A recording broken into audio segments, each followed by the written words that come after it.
मैं विदेश जाने की कभी इच्छा नहीं रखता। दुनिया जाना चाहती है, बहुत लोग गए, लेकिन पता नहीं पहली बार जब मैं न्यूजीलैंड जाने के लिए उन लोगों ने आमंत्रित किया तो इस आग्रह पर किया कि सिर्फ एक बार आ जाओ। जब मैंने बहुत मना किया तो जीवन में फिर चाहे मत आना, मैं पहुंचा था। तो कुछ लोग वहां मुझसे मिलने के लिए सबसे पहले आए।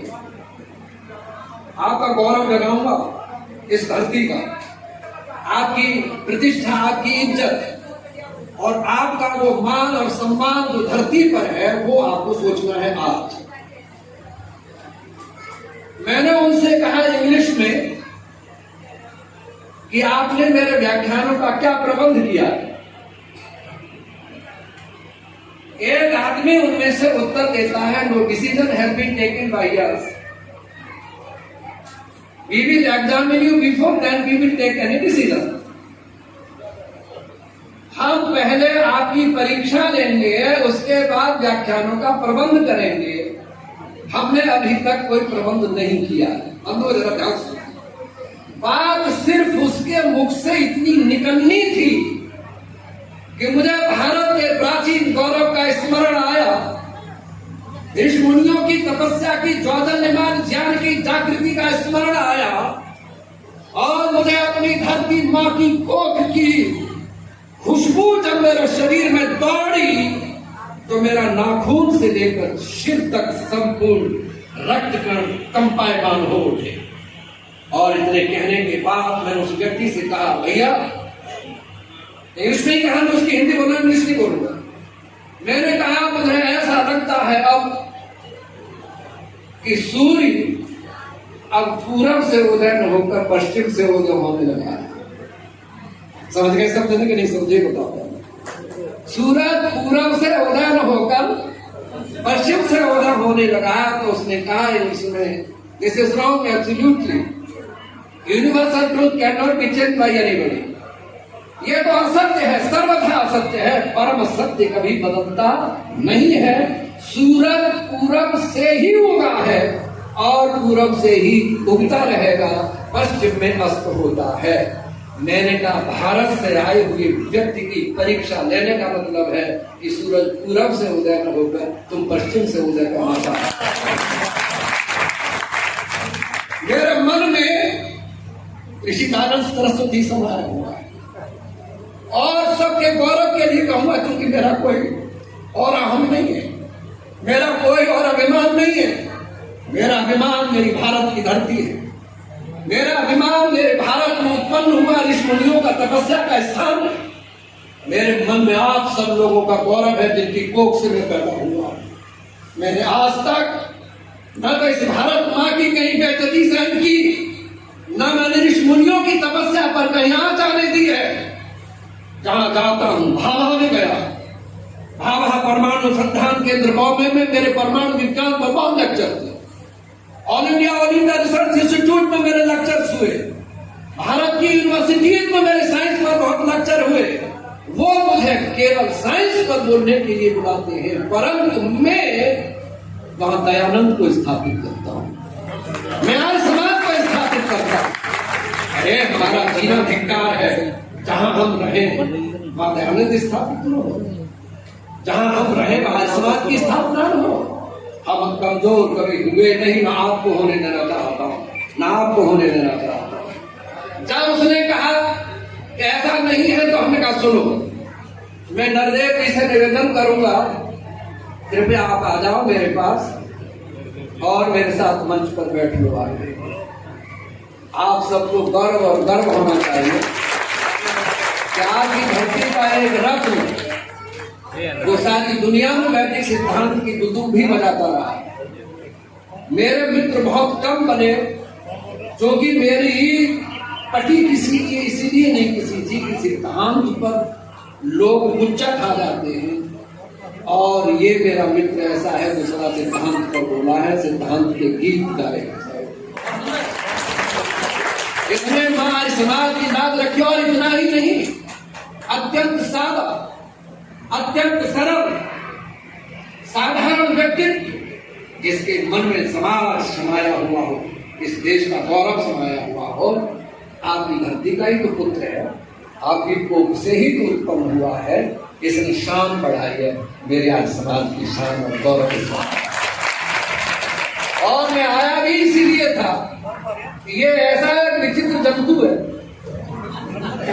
जंतु का समझ गए होंगे समझा क्या, इसको तुम सुबह से शाम तक फोन मिलाते हो, ये बात न फोन उठाता है, न इसका फोन रहता है, न किसी से बात करता है। तो मैंने सोचा कि नारायण ने बुलाया है तो भैया नारायण के ही सहारे दर्शन हो जाएंगे देवता के। मिले आऊँ तो मैंने कहा तुम आ रहे हो या नहीं आ रहे हो तो मैं आऊंगा और तुमसे मिलूंगा। ऐसा मेरा मित्र मेरे साथ बैठा है, बहुत बढ़िया, अच्छा लग रहा है, मुझे गौरव है इस बात का। अब सुनिए, मेरी मातृशक्ति और बंधु हो ध्यान से सुनना। जब मैंने उस व्यक्ति से कहा तो उन्होंने कहा साहब ये तो असंभव। अब आपके गौरव की एक बात सुने, बीच में तो आना जाना कमल सिंह भैया, अब तो थोड़ा सा बोलो और कैसे आई बैठो बैठो सब अब मैं अपने गौरव की बात करता हूँ, ऋषिमुनियों के गौरव की। वही हमें अपने विद्याम तर्कमान नियुक्तिकीम बा यदि पति विपदे वा वर्तयाम हसपंथा उदयति दिशयस्याम भागमान से पूर्वा नहीं द्रुण दीपे दीप पराधीन। मैंने कहा वो मेरे मित्र, भारत चाहे कितना ही बूढ़ा हो जाए लेकिन भारत को वृद्ध भारत ही कहा जाएगा। भारत को बोलो तो सही, वृद्ध भारत कहा जाएगा। अरे जिसकी कोख से ही उत्पन्न हुए लोगों ने समुद्र से निकले हुए द्वीपांतरों को बसाया, यहाँ से ही हमने तुमको बसाया था, तो हमारी औलाद हो, हम तुम्हारी औलाद नहीं। इसलिए हम पर ज्यादा दबाव बनाने की कोशिश मत करिए। हम वो लोग हैं क्या जो पद विद्या, पदार्थ विद्या, अनुष्की विद्या, रसायन विद्या, भौतिक विद्या, अनुष्की विद्या, ज्ञान विद्या, दुनिया की जितनी विद्याएं हैं, कितनी नाम सुन लो, परमेश्वर तो पृथ्वी से लेकर परमेश्वर परिगम जितनी भी विद्याएं हैं धरती पर हम ही जानते थे, कोई नहीं जानता था, हमने ही पढ़ाया है, हमें कोई पढ़ाने वाला नहीं था। आज तक अंतिम समय तक धरती के लोग भारतवर्ष में ही पढ़ने आते थे। ईसा कहाँ पढ़ा था? यहाँ पढ़ा। दुनिया के और मतांतरों के लोग कहाँ पढ़े थे? बोलो तो सही, यहीं आकर पढ़े थे। हम तुम्हारे विद्या गुरु भी हैं और तुम्हारे शरीरों को जन्म देने वाले भी तुम्हारे बाप। और वो बाप ऐसा है जिसके हृदय में, जिसकी रक्त कणिकाओं में ऋषियों की तपस्या प्रवाहित होती है, और तपस्या चाहे कितनी गिर जाए फिर भी तपस्या का असर तो रहता है। और वो कैसे? वो कौन था वो व्यक्ति? यूनिवर्सिटी का डीन था, ऑकलैंड यूनिवर्सिटी का डीन था एंड प्रोफेसर इन फिजिक्स। मैंने उनसे एक बात सीधी पूछ ली, फिर आगे बात करता हूँ। मैंने कहा तुम बताओ, तुम्हारी यूनिवर्सिटी में चीन के लोग पढ़ते हैं, रशिया के लोग पढ़ते हैं, यूरोपियंस पढ़ते हैं, अन्य देशों के लोग पढ़ते हैं, ईमानदारी से तुम बोलना, तुमको किस देश के विद्यार्थी अच्छे लगते हैं? मैंने पूछा तुमको किस देश के विद्यार्थी अच्छे लगते हैं? बड़े गौरव से उसने कहा श्रोत्री जी, जब यूनिवर्सिटी में जाते हैं तो लगता है ऐसा जैसे फाड़ के हमको खा जाएंगे, गालियां देते हैं, बदतमीजी करते हैं, अपशब्द बोलते हैं। हम अध्यापक नहीं होते, हम जान बचाकर वापिस शाम को लौटते। लेकिन इतने विद्यार्थियों के बीच में अगर कोई हमारी इज्जत करता है और हमारा सम्मान करता है, हमारी तरफ झुकता है और हमारा आदर कर हमको नमस्ते करता है, वो केवल भारत से आया हुआ विद्यार्थी करता है। तो हमने पूछा ऐसा क्यों हुआ? तो उसने चुप रह गया। तो हमने कहा तू समझ ले कि मैं वृद्ध भारत क्यों कह रहा हूँ। तुम चाहे भारत को किसी निगाह से देखो, लेकिन मेरे भारत की धरती पर ऋषियों की तपस्या उस कण में समाई हुई है। वहां के आए हुए विद्यार्थियों के मन में ऋषियों का सम्मान था, तो तेरा भी सम्मान वो अध्यापक के नाते करते, कोई और करे या न करे। हम जिधर चल देते थे, गौरव की बात, विद्याओं को जानकर जिधर चल देते थे। गौरव गौरव गौरव की बात, वो चाहे पथ हो चाहे विपथ हो, जिधर चल देते थे, वो चाहे पथ हो और चाहे विपथ हो, सारी दुनिया उसी रास्ते पर चलती थी। क्यों? उनको सोचने का अवसर ही नहीं था कि ये रास्ता गलत होगा। वो जानते थे भारत का आदमी जिधर चल देगा वही अच्छा रास्ता होगा, इसलिए उसी रास्ते पर चलना चाहिए। नंबर 1। नंबर 2। अब पूछा क्यों? अब वो उत्तर जो पहले वाला, तो मैंने आपसे क्या कहा था कि सूरज उगता है जिधर, जल्दी बोलो, सब जने बोलो एक बार, पलटूंगा मैं, पलटूंगा ऐसा बारह जगह इसीलिए बोलूंगा। सूरज जिधर उगता है ना, समझो, फिर समझो कि पूरब दिशा में सूरज उगता है। आप यही तो कह रहे, मैंने भी यही कहा था, आपसे भी यही कह रहा हूं, पूरब दिशा में। ये बात मेरी बहुत कमजोरी की बात, ये बात मेरी बहुत आत्महीनता की बात है। बोले क्यों? पूरब दिशा में सूरज नहीं उगता, सूरज जिधर उगता है उधर प्राप्ति होते हैं। ये है बात असली। अरे नहीं समझ में आई भी, आपने समझी कि नहीं समझी? अरे पूरब दिशा के अधीन सूरज नहीं उगता, अभी तो सूरज जिधर उगता है उधर पूरब उगता है। ये कहना है क्या? सूरज जैसा समस्त लोकांतरों को प्रकाशित करने वाला तत्व किसी के अधीन हो गएगा या सारी दुनिया को अपने अधीन रखेगा? बोलो तो सही। जैसे सूर्य दिशा के अधीन नहीं उगता, अभी तो सूरज जिधर उगता है बोलो वो पूरा होता है, ऐसे ही हम जिधर पैदा हुए हैं वही पूरब है। ज्ञान का सूर्य हमने ही उगाया है, दुनिया में कहीं नहीं। उसने मेरी जो परीक्षा दी है उसे फिर आगे चलूंगा। जो आज इन्होंने विषय रखा है, ये मैंने इसीलिए भूमिका बनाई है कि अगर तुम विद्वानों को सुरक्षित रखोगे तो इज्जत रह जाएगी।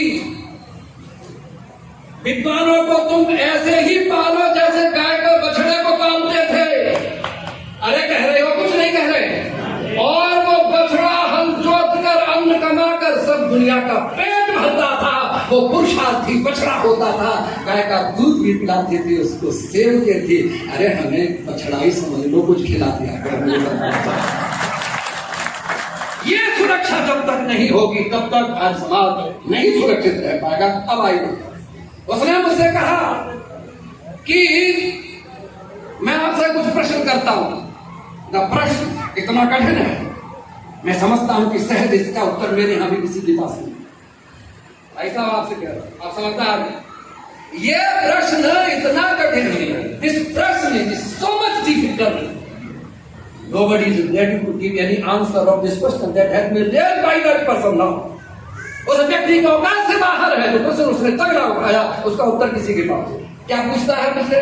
फिजिक्स का आदमी, कितने निश्चित तत्व हैं इस ब्रह्मांड में जिससे इस ब्रह्मांड की उत्पत्ति हुई है? मैं हिला, ईमानदारी से कह रहा हूं, मैं हिला। और मैंने उससे यहाँ की चालाकी की भाषा में पूछा, अगर आपका कोई नेक्स्ट क्वेश्चन हो तो उसे भी कर दीजिए। कह रहे तुझ जैसे बहुत देखे, पहले का उत्तर देने आगे चलूंगा।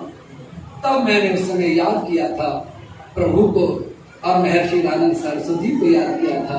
तब मैंने कहा था, ऋषि तुम्हारे स्पर्श को पाकर कोई लोहा भी यदि पारसमणि बन जाता हो तो वेद प्रकाश पे एक बार क्षण तो लोग कम से कम इस प्रश्न का उत्तर को दे पाऊंगा। मैं आपसे एकदम उतरा और मैंने उससे कहा, बताऊं? हाँ, 33,342 निश्चित तत्व है ब्रह्मांड में जिससे ब्रह्मांड की उत्पत्ति हुई है।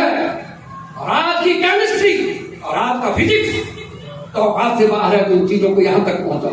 बड़े गर्व से कह रहा हूं, 33,342 निश्चित तत्व है जिनसे वैसे तो असंख्य, परंतु जो ज्ञान की दृष्टि से कहे जा सकते हैं, जो किसी को बोलो कहे जा सकते हैं, बताए जा सकते हैं, वैसे तो असंख्य तत्वों का निर्माण होता है। 33,000 बोलो 342। हिल करके कहता है तो मैं कुछ और कम बताऊं? वो पढ़ा हुआ था। मैंने कहा तुम क्या कम बताओगे? मैं ही बताए देता हूं, तुम यही तो कहोगे 720 है। हाँ, मैंने यजुर्वेद में 720 पढ़ा है। अब मैं आपसे एक बात और कह दूं, थोड़ा सा आपको झकझोर दूंगा और आपको छोड़ दूंगा। एक ऑकलैंड में पैदा हुआ व्यक्ति न्यूजीलैंड फिजिक्स का प्रोफेसर है ऑकलैंड यूनिवर्सिटी का, वो तो वेद पढ़ता है, पर मेरे यहाँ का कोई आदमी वेद क्यों नहीं पढ़ता है? ये वेद ना मुझे है, वो बता उत्तर दो मुझे। उस व्यक्ति ने मुझसे कहा, तो हमने कहा 720 है, फिर कहने लगा 117 है, फिर कहने लगा 27 है, फिर कहने लगा 25 है, सब कहने लगे। तो मैंने उससे कहा बंधु तुम्हारी बात ठीक है, अब आ जाइए यहाँ पर। मैंने कहा इतना ही कुछ कहो, लेकिन अंतिम में तो ही तत्व ठहरते हैं। हाँ जोड़ रहा हूं सब सभा से, सिर्फ दो ही तत्व ठहरते हैं। दो तत्व कौन से हैं? एक मोटी परिभाषा, एक का नाम अग्नि है और एक का नाम सूर्य है। सब जने याद कर लो, एक का नाम सूर्य है। ये दो तत्व हैं बस, और सब तत्व जितने भी हैं इसी में आकर समा जाते हैं। अग्नि किसका नाम है? अग्नि उन परमाणुओं का नाम है जो प्रकाश वाले। सोम उन परमाणुओं का नाम है जो प्रकाशहीन, जो सोम आर्द्र गीले। ये दो तत्व है, एक प्रकाश वाले बोलो, एक अप्रकाश वाले। एक बहुत हल्के हैं, एक बहुत भारी है। दूसरी बात अब और थोड़ा सा सरल कर दूं, एक शुष्क है और एक गीला है। समझ आपकी बात? शुष्कम यदार्द्रम तत्सौम्यम। जो शुष्क तत्व है वो अग्नि है और जो गीला तत्व है बोलो वो सूर्य। इन दो तत्वों में सारी सृष्टि। अब आप कहेंगे कैसे? परमात्मा अग्नि तत्व है, प्रकृति सूर्य है, इन दोनों से मिलकर सृष्टि की रचना होती है।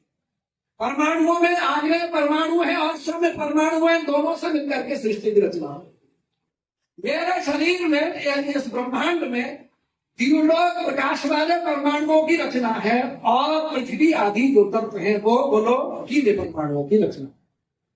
अब मेरे शरीर में देखिए, इधर देखो, ये हिस्सा इंद्रिया ज्ञानेंद्रिया और ये शीत मस्तिष्क और मन, ये सब प्रकाश वाले परमाणुओं की रचना है, और ये नीचे का हिस्सा बोलो प्रकाशहीन परमाणुओं की रचना है। पर दोनों साथ हैं, मिले हुए, दोनों से मिलकर के सृष्टि की रचना होती है। ऐसे ही वहां से चलते चलते हम यहाँ आ गए, और जो पुरुष तत्व है संसार में वो अग्नि तत्व है, और जो देवियां हैं वो सोम तत्व है। इन दोनों से मिलकर के सृष्टि की रचना है।